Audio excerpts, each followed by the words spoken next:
அந்த கிட்னிக்கு கொடுக்கக்கூடிய தொகை எவ்வளவு தெரியுமா? 80 லட்சம் முதல் 1 கோடி. எஃப்ஐஆர் போடுறது தானே, ஆனால் தமிழக அரசு எஃப்ஐஆர் போடவில்லை. வணக்கம் தமிழ் பெருங்குடி மக்களே. 26 சட்டப்பேரவை தேர்தல் தமிழகத்தின் எதிர்காலத்தை முடிவு செய்யக்கூடிய தேர்தல்.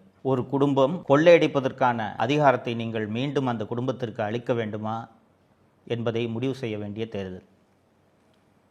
10-15 கட்சி கூட்டணிகளை வைத்துக்கொண்டு நாங்கள் ஒற்றுமையாக இருக்கிறோம், எங்கள் ஆட்சியில் பல சாதனைகளை செய்திருக்கிறோம், மக்களுக்கு பணத்தை வாரி தந்திருக்கிறோம், பல்வேறு திட்டங்களை வகுத்திருக்கிறோம் என்றெல்லாம் ஆசை வார்த்தைகளை கூறிக்கொண்டு உங்கள் முன்னால் வருவார்கள்.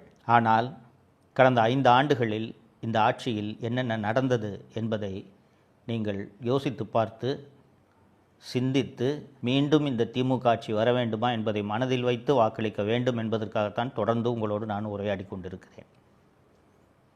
தமிழ் சமூகம் ஒரு அறிவார்ந்த சமூகம் என்பதை நான் தொடர்ந்து பல இடங்களில் வலியுறுத்தி கொண்டிருக்கிறேன்.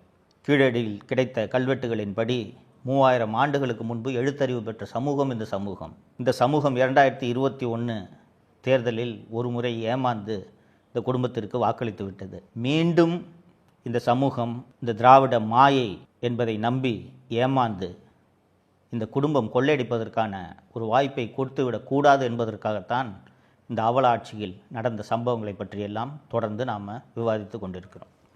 தோழர்களே, செய்தித்தாளெல்லாம் பார்த்துருப்பீங்க. கிட்னி திருட்டு அப்படின்ற இந்த விவகாரம் செய்தித்தாளில் பார்த்துருப்பீங்க. தெலுங்கானா, மகாராஷ்டிரா, கர்நாடகா போல பல்வேறு மாநிலங்களில் இந்த கிட்னி முறைகேடு நடக்கிறது. இந்த கிட்னி முறைகேடு ஏன் நடக்கிறது அப்படின்ட்டு நம்ம யோசித்து பார்த்தோம்னா நமக்கு ஒரு தெளிவு கிடைக்கும். நிறைய பேருக்கு இந்த கிட்னி ஃபெயிலியர் வரும். பல்வேறு காரணங்களுக்காக 2 சிறுநீரகங்களும் செயலிழந்து விடும்.